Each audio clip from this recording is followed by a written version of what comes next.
दर्शन दीजिए देवराज, विनती है आपसे, दर्शन दो।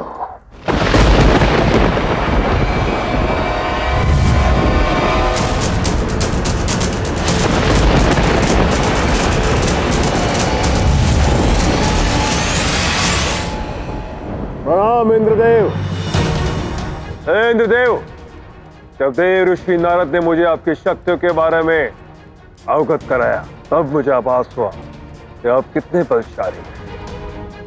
मैं तो आपको संसार का सबसे बलशाली देवता मानने लगा था, परंतु ये क्या सुन रहा हूं इंद्रदेव, कृष्ण ने संपूर्ण गोवर्धन पर्वत को मात्र एक उंगली से उठा लिया है और सभी वृंदावन वासी और पशु आपके महाशक्तिशाली इंद्र के प्रकोप से बच गए। तुमने सत्य सुना कंस। कृष्ण ने गोवर्धन पर्वत भले ही उठा लिया हो, किंतु उन तुच्छ वृंदावन वासियों को मेरी शक्तियों से कोई नहीं बचा सकता। अब तुम देखना, अपने संवर्तक के साथ मिलकर ऐसा प्रलय उत्पन्न करूंगा कि स्वयं श्री कृष्ण भी कुछ नहीं कर पाएंगे।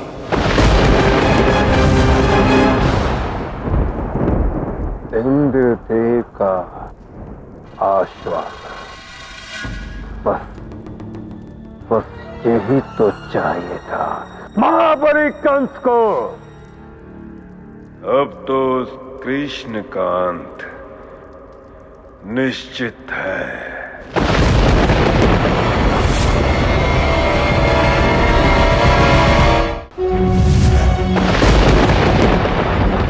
प्रणाम इंद्रदेव। संवर्तक, श्री कृष्ण के कारण मेरी महानता और शक्तियों पर प्रश्न चिन्ह लगे हैं, और यह मुझे कदापि स्वीकार नहीं। यदि मैं इन तुच्छ मनुष्यों से अपने अपमान का प्रतिशोध नहीं ले पाया, अपने नाम और पद पर कलंक लग जाएगा। आपके प्रतिशोध की ज्वाला में तो मैं भी जल रहा हूं देवराज, परंतु हम कर भी क्या सकते हैं। श्री कृष्ण ने तो गोवर्धन पर्वत को उठाकर हमारी इस विनाशकारी योजना को ही असफल कर दिया है। अब तुम अकेले नहीं, हम दोनों एक साथ प्रहार करेंगे। तुम्हारी शक्तियों और मेरे वज्र के संगम से हम इस गोवर्धन पर्वत को छिन्न भिन्न कर देंगे।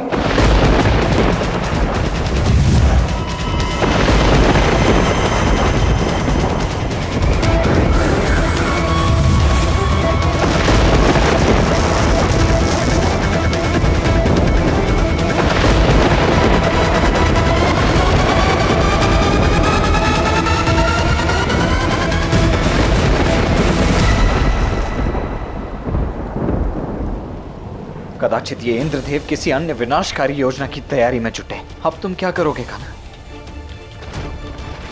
कैसे बचाओगे सबको इंद्रदेव के प्रकोप से? आप सभी की भांति मैं भी गोवर्धन पर्वत की शरण में आ गया हूं था। अब हमारी सुरक्षा का दायित्व गोवर्धन पर्वत का है।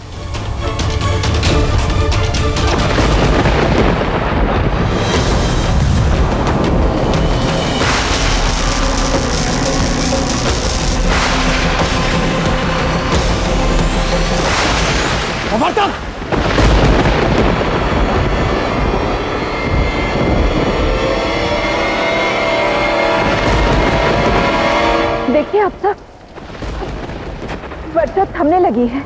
प्रतीत होता है कि इंद्रदेव का क्रोध शांत हो रहा है।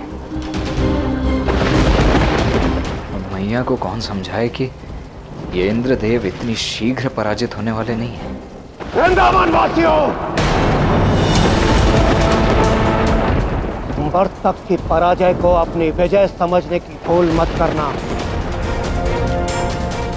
मेरे प्रकोप से बचने के लिए तुमने जिस गोवर्धन पर्वत को चुना है, अब मेरा प्रकोप केवल उस गोवर्धन पर्वत तक बरसेगा, और वो भी तब तक बरसेगा जब तक तुम अपनी पराजय स्वीकार नहीं कर लेते।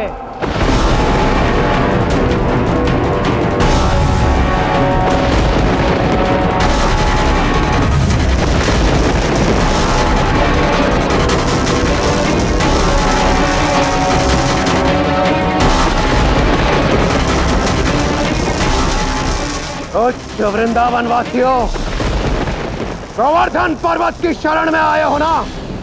अब मैं भी देखता हूं कब तक ये तुच्छ गोवर्धन पर्वत तुम्हारी रक्षा करता है। अब मैं तब तक यहां से नहीं हटूंगा और अपने प्रकोप को बरसाता रहूंगा जब तक तुम मेरे समक्ष झुक नहीं जाते। और ये देवराज इंद्र का प्रण है।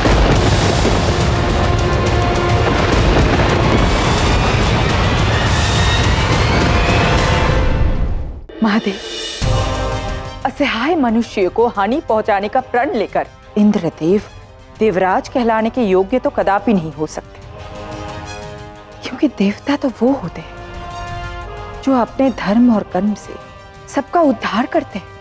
किंतु इंद्रदेव को देखिए, वो अपने अहंकार और अभिमान की बेड़ियों में बंद कर सब कुछ भूल चुके हैं। वृंदावन वासियों की शक्ति बनने के स्थान पर उनका संकट बन चुके हैं।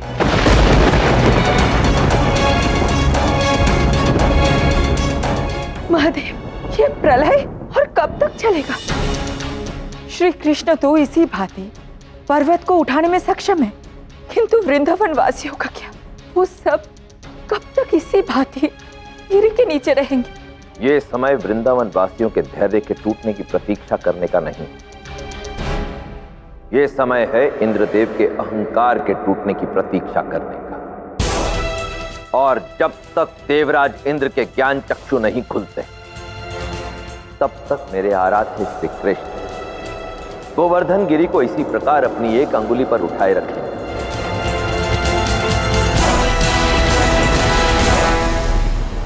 नहीं, ये नहीं हो सकता, असंभव है ये।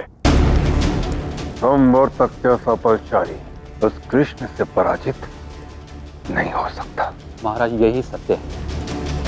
स्वयं इंद्रदेव के निर्देश पर मैं यहाँ आया हूँ आपको ये दुखद समाचार देने। परंतु महाराज, इंद्रदेव ने यह भी कहा है कि चाहे उन्हें स्वयं ही दिन रात वृंदावन पर्वत पर प्रहार क्यों न करना पड़े, वो वृंदावन वासियों का अहंकार तोड़कर रहेंगे। महाराज, यदि इंद्रदेव ने आश्वासन दिया है तो हम प्रतीक्षा करेंगे। पूर्णतः सच रहो, उस कृष्ण को मारने का कोई भी अवसर हमारे हाथ से जाना नहीं चाहिए।